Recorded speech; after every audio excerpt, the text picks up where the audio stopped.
We're here with Dr. Brian Hixon with Eastern Shore Ear, Nose, and Throat. And you know, Dr. Hixon, last month was a big month for you guys, but we're talking about something this morning that's not only important for the month of May, but all year long.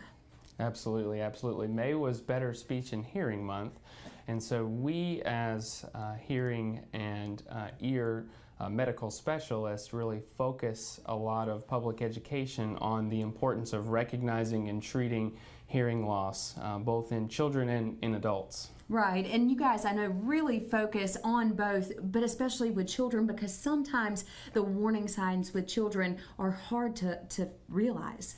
Absolutely. Since children can't necessarily tell you when they're young that their hearing is impaired in some way, you have to be clued into some subtle signs. Often in children who are suffering from repeat infections, we are notified of problems with their ears due to those signs and symptoms. But when that's not occurring, it can be things such as looking the wrong way when being called, or seeming to turn volume up louder on devices and those sorts of situations, as well as some delays in their acquisition of speech and language, which is compared to their peers, can clue you in on some potential problems. Dr. Hixon, how early does this start with children, or how early should parents be watching for these warning signs? Typically, I will start to see children with problems related to ear infections and things starting around 10 months of age, and the problems really can continue on until grade school and older and into adulthood. But the most common time when I'm seeing children for problems with their ears is probably anywhere in the 6-month to 2-year range. Right, and you know, moving on to adults, you know, adults have just as much issues with hearing and can be a little bit more noticeable, especially as we age. Absolutely. Hearing loss is extremely common in adults, and it's not always an obvious change to the individual who's experiencing it. So most of the time, patients who are coming to see me are coming at the request of a family member or a friend who's continuously saying, "You're having troubles hearing me."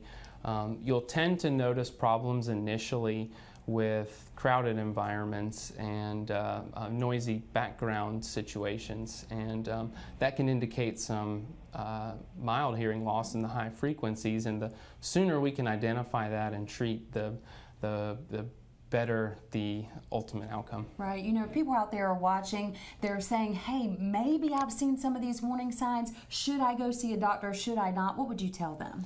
Well, I think for anyone, regardless of what they're experiencing, an audiogram in a soundproof booth with an audiologist is a great place to start. That provides us a baseline and allows us something to compare to down the line. So we have a clinic in the Daphne, which is fairly new, and we have full capabilities for all diagnostic audiologic testing. And so that's where I would start, and then from there we can make the appropriate decisions on medical treatments. Right, and I know you are with Eastern Shore ENT, but you also have a partnership with Thomas Hospital.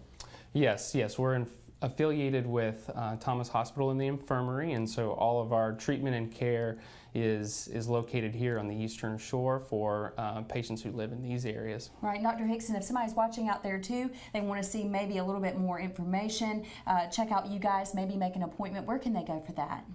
So we recently updated our website, and so that would be esentc.com, and from there the phone numbers and appropriate paperwork is available for patients to contact us to come in. Really great information, Doctor. We appreciate you telling us all about this. We're going to put his information as well as this interview up. Fox